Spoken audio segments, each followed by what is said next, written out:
नमस्कार दोस्तों, स्वागत है आपका हमारी इस एक नई वीडियो में।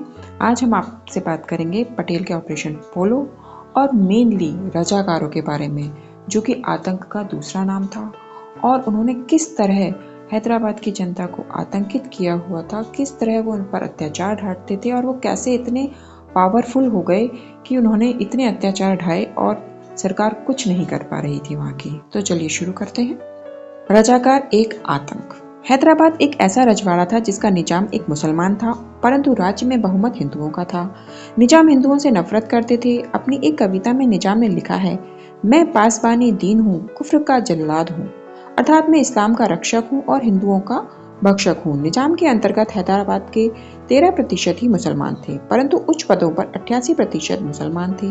इसी तरह 77% हाकिम मुसलमान थे। हैदराबाद की आमदनी का 97% हिंदुओं से वसूला जाता था। इसके बावजूद निजाम हिंदू विरोधी था। उसके हरम में 360 स्त्रियां थीं, उनमें से अधिकतर काफिर अर्थात गैर मुस्लिम थीं। निजाम को खुश करने के लिए के अधीनस्थ अफगानिस्तान से चुरा कर लाई गई 10 से 12 साल की गैर मुस्लिम लड़कियां भी खरीद कर लाते थे। मुसलमान निजाम पाकिस्तान में मिलना चाहता था, परंतु हैदराबाद पाकिस्तान से बहुत दूर था और चारों तरफ से भारत से घिरे द्वीप की भांति था। 1933 में चौधरी रहमत अली द्वारा लिखे गए एक घोषणा पत्र अब या कभी नहीं में पाकिस्तान की स्थापना का विचार पहली बार रखा गया था। इसके बाद मोहम्मद अली जिन्ना और मुस्लिम लीग ने 1940 में पाकिस्तान की औपचारिक मांग की थी। चौधरी रहमत अली के विचारों में उस्मानिस्तान प्रांत का भी उल्लेख है, जो कि डेक्कन के पाकिस्तान के एक अंतर क्षेत्र के तौर पर प्रस्तावित किया गया था। रहमत अली ने उस्मानिस्तान नाम हैदराबाद के आखिरी निजाम उस्मान अली खान के सम्मान में दिया था। सर मीर उस्मान अली खान सिद्दीकी असफ शाह सप्तम के बारे में कहा जाता है कि वे अपने वक्त में दुनिया के सबसे धनी शख्स थे। अगर इस समय भी उनकी दौलत का जायजा लिया जाए तो फोर्ब्स की खरबपतियों की लिस्ट में कई नाम पीछे छूट जाएंगे। इतनी दौलत होने के बावजूद भी अव्वल दर्जे के कंजूस। मेज पर कागज दबाने के लिए तो वो पेपर वेट की जगह हीरे का इस्तेमाल करते थे, लेकिन पैसे खर्च करने के मामले में उनकी मुट्ठी खुलती ही नहीं। बताते हैं कि एक ही टोपी को उन्होंने दशकों तक पहना, जवानी से बुढ़ापे में पहुंचकर उस एक टोपी को पहनते हुए। उनके पुरखे मुगलों के दरबारी थे, लेकिन वहां की कोई तमीज उस्मान अली खान तक नहीं पहुंच सकी थी। खाना खाते थे टीन की प्लेट में और सिगरेट कई बार अपने मेहमानों से भी मांग लेते थे। शक्ल सूरत भी ऐसी नहीं थी कि देखकर कहा जाए बा अदब, बा मुलायजा, होशियार, आसफ जाही, राजवंश के चश्मो चिराग आ रहे हैं। इसके बावजूद एक हुनर था उनमें, अपनी गद्दी बचाए रखने का हुनर। वह हैदराबाद रियासत के नवाब थे। अब उनकी पहचान आखिरी नवाब के रूप में है। उस्मान अली के दादा परदादा जब निजाम थे, उस समय हैदराबाद रियासत की एक सीमा लगती थी मराठों से और दूसरी सीमा मद्रास रियासत से। कभी इधर से हमला होता, कभी उधर से। निजाम ने इसका हल निकाला फ्रांसीसी और ब्रिटिश लोगों से दोस्ती करके। बाद में अंग्रेज पूरे भारत पर हावी हो गए तो निजाम ने उन्हें ही अपना सबसे बड़ा दोस्त बना लिया। मीर उस्मान अली ने बस इसी दोस्ती को मजबूती से पकड़ कर रखा हुआ था। वह जितनी वफादारी गोरों से कर सकते थे उतनी करते थे। अपनी सत्ता बचाए रखने का ही हुनर था कि 12 से 13% मुस्लिम आबादी वाली रियासत को उन्होंने कंट्रोल करके रखा था। 86-87% हिंदू आबादी जो आज़ादी के संघर्ष में शामिल होना चाहती थी और जो बाद में भारत में विलय के पक्ष में थी, वो महल पर चढ़ाई न कर दे, इसके लिए मीर उस्मान अली ने हैदराबाद शहर में अपने चारों तरफ मुस्लिम बसा दिए थे। दरबार में, नौकरियों में, सेना में, हर जगह मुस्लिमों का दबदबा था। इस तरह निजाम साहब अपने हैदराबाद पर शासन करते चले आ रहे थे। लेकिन अंग्रेजों की दोस्ती और अपनी सियासी बुद्धि के अलावा निजाम की एक और ताकत थी, रजाकार। मलेशिया यानी आम लोगों की सेना जो जरूरत पड़ने पर हथियार उठा सके। ये रजाकार ही थे उस्मान अली की असली ताकत। इनके दम पर वह अपनी बहुसंख्यक प्रजा से खूब वसूली करते और उसकी भारत में विलय की इच्छा को दबाते। मूल रूप से रजाकार अरब और पठान थे। 19वीं सदी की शुरुआत में निजाम की सेना में भर्ती हुई थी। धीरे धीरे ये स्थानीय लोगों के साथ मिलते चले गए और 20वीं सदी में इन्हें नाम मिल गया रजाकार। पहले से ज्यादा संगठित और ज्यादा कट्टर धार्मिक। भारत में मुस्लिम शासकों वाली और भी रियासतें थी, लेकिन कहीं भी हिंदुओं पर धर्म को लेकर अत्याचार नहीं हुआ। दूसरी ओर हैदराबाद में अधिक आबादी होते हुए भी हिंदुओं को रजाकारों के जुल्म सहने पड़ते थे। कासिम रिजवी के नेतृत्व संभालने के बाद रजाकार और भी बेकाबू हो गए। रिजवी एक मौलाना था। साथ ही राजनीतिक दल इत्तेहाद उल मुसलमान का नेता। जब बंटवारे की बात शुरू हुई और 550 रियासतों को भारत या पाकिस्तान में से किसी एक को चुनने का विकल्प दिया गया, तो हैदराबाद ने खुद को आजाद मुल्क घोषित करने की बात कही। इसके पीछे कासिम रिजवी था। उसने निजाम को भरोसा दिलाया था कि रजाकार भारतीय सेना का सामना कर सकते हैं। हैदराबाद को लेकर भारत सरकार के पास जो रिपोर्ट जा रही थी वह भी बहुत अच्छी नहीं थी। इन रिपोर्टों में बताया गया कि रजाकार बहुत ताकतवर हैं, उनके पास आधुनिक हथियार हैं, निजाम ने पाकिस्तान से भी हथियार लिए हैं, हवाई शक्ति है उनके पास, बख्तरबंद गाड़ियां हैं।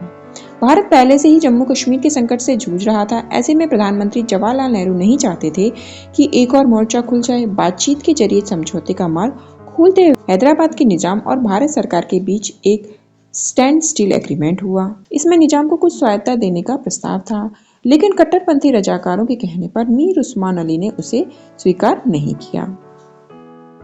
इस बीच हैदराबाद में दंगों की खबरें आने लगी। रजाकारों ने सत्ता पूरी तरह अपने हाथ में ले ली। इस दौरान हैदराबाद की हिंदू आबादी को खूब प्रताड़ित किया गया, साथ ही उन मुस्लिमों को भी नहीं छोड़ा गया जिनकी विश्वसनीयता पर शक था। जब लाशें गिरने लगी और जनता का दबाव बढ़ा, तब जाकर 1948 की गर्मियों में सरकार ने सैन्य कार्रवाई के बारे में सोचना शुरू किया। हालांकि तब भी नेहरू सरकार के मन में हिचक थी कि अपनी ही जनता के खिलाफ सेना उतारने पर दुनिया क्या कहेगी। इसी वजह से पूरी कार्रवाई का नाम दिया गया हैदराबाद पुलिस एक्शन। सैन्य समाधान की तैयारी 48 की फरवरी में ही शुरू हो गई थी, लेकिन एक्शन हुआ सितंबर में जाकर। फिर कुछ ऐसे मौके आए जहां रजाकारों ने भारतीय सेना पर घात लगाकर हमला शुरू कर दिया। इसके बाद तो पूरी तरह साफ हो गया कि निजाम के बस में कुछ नहीं रहा। रजाकार बेकाबू हो चुके हैं और भारतीय बनने की इच्छुक जनता को बचाने के लिए जल्द ही जल्द कार्रवाई शुरू कर देनी चाहिए। अब है रजाकारों का आतंक। निजाम की निजी फौज के तौर पर रजाकारों की फौज खड़ी की गई। यह हैदराबाद में घूम घूम कर आतंक मचाने लगी और जजिया इकट्ठा करने लगी। हिंदू महासभा और आर्य समाज ने इसका विरोध किया। भारत में सम्मिलित होने के लिए आंदोलन चलाया। डॉक्टर मुगुरला रामकृष्ण राव इस आंदोलन के प्रखर नेता थे। रजाकारों की फौज गांव-गांव में जाकर लूटपाट करती रही, निर्दोषों की हत्या कर रही थी, स्त्रियों की इज्जत लूट रही थी। 22 मई 1948 को हैदराबाद के गंगापुर स्टेशन पर एक रेलगाड़ी में सवार हिंदू यात्रियों को हमला कर। एक ऐसा ही और किस्सा है बहरनपल्ली के नरसंहार का। 27 अगस्त 1948 को रजाकारों की फौज ने राज्य की पुलिस से मिलकर बहरनपल्ली गांव पर आक्रमण कर दिया। जून 1948 में ही रजाकार बार बार बहरनपल्ली पर आक्रमण कर रहे थे। 2-3 बार आक्रमण कर चुके थे, लेकिन ग्रामीणों ने उसे विफल कर दिया था और चौथा आक्रमण फिर उन्होंने किया। ग्रामीण स्थानीय स्तर पर संगठित होकर कुल्हाड़ी, लाठी, फरसा, गुलेल इत्यादि पारंपरिक हथियारों मात्र से उन्हें भगा रहे थे। ग्राम रक्षक टोलियां हर रात पहरा देती थी।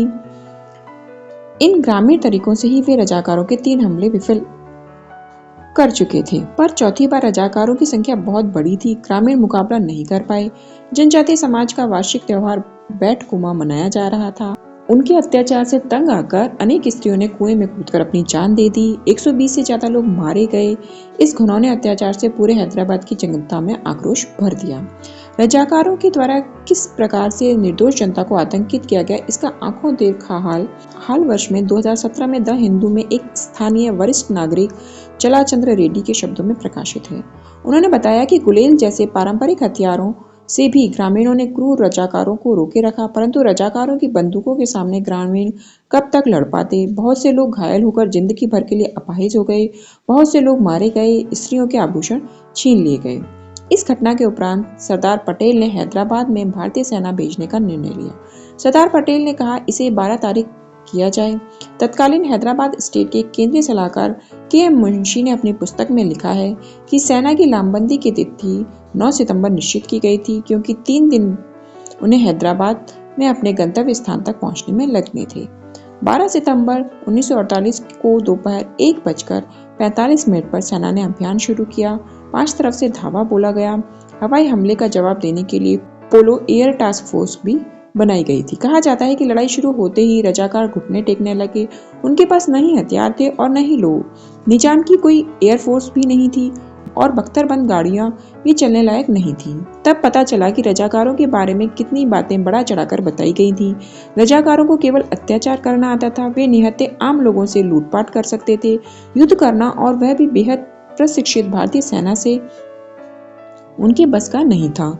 जंग लगी बंदूकें भारतीय जवानों के सामने कितनी गोलियां उगल थी। जिस वक्त को टालने के लिए उस्मान अली खान ने पाकिस्तान से लेकर अमेरिका तक का दरवाजा खटखटाया, वह आखिर में उसके सामने आ ही गया।